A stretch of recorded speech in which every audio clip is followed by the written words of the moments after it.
Hi, I'm Chao Hu. My role is John Hammond, head of the Downtown Neighborhood Association. Hi, I'm Jiang Lei. Hi, I'm Chen Zihao. Our role is Angela Our is Redstone. Angela Redstone, the great-granddaughter of the founder of Redstone. Okay, let's get started now. Hi, Miss Redstone. Thank you for taking the time to meet with us. Seriously, we know you are busy, but the whole neighborhood's buzzing about the project. We are all for progress, but we are really concerned about traffic and making sure this development benefits the whole community, not just the high-income buyers. Of course, Mr. Hammond, I'm totally understand where you are coming from. The last thing I want is for people to feel like this project in shutting them out. We'll look to bring some real energy and growth to Redstone. And I'm think if we put our heads together, we can find a solution that works for everyone. We just have to figure out how to make it financially sustainable while also addressing the concern that your association has. Before we get into the details, can you give me a sense of the minimum number of units you need to make this work? Our traffic study says anything over 80 units would be a disaster. I hear you from a business standpoint. 17 units is my absolute bottom line for this project to be profitable. This said, I can be feasible depending on what the assets we agree on, especially when it comes to affordable housing. But here is the thing, your association pulls for more than 10% affordable units rarely come with case. Things on my end. Is there any room to negotiate on their source hold? Okay, we can't have another upscale development that price people out, so we have to say no. But if you are open to increasing affordability, we may be able to discuss adding a few more counters to make the number works for you. What's your selling on subsidized units?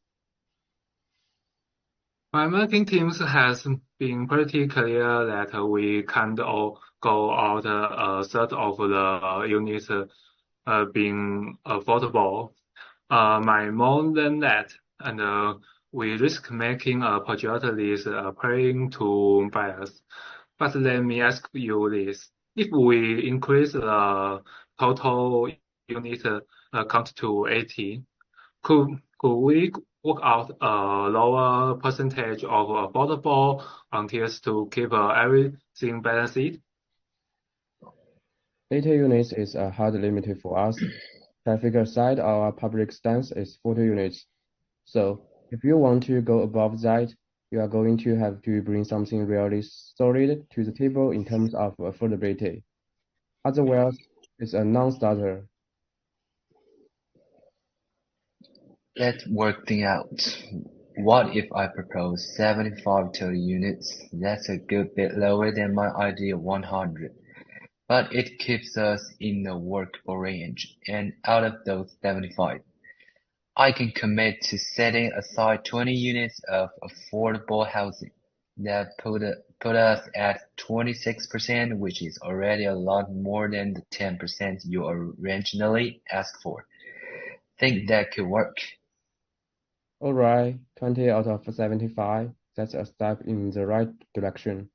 But we are gonna need to get closer to 25 affordable units to balance out the density. Our folks are already side-eyeing this whole thing after the local paper threw that 40 unit target out there. If we don't get this right, we are going to lose trust. And once that happens, it's harder to get work. Okay, so we've got 25 affordable units out of 75 total. That's 33%. I'm not going to lie. That's pushing things to the absolute max for my marketing and finance teams.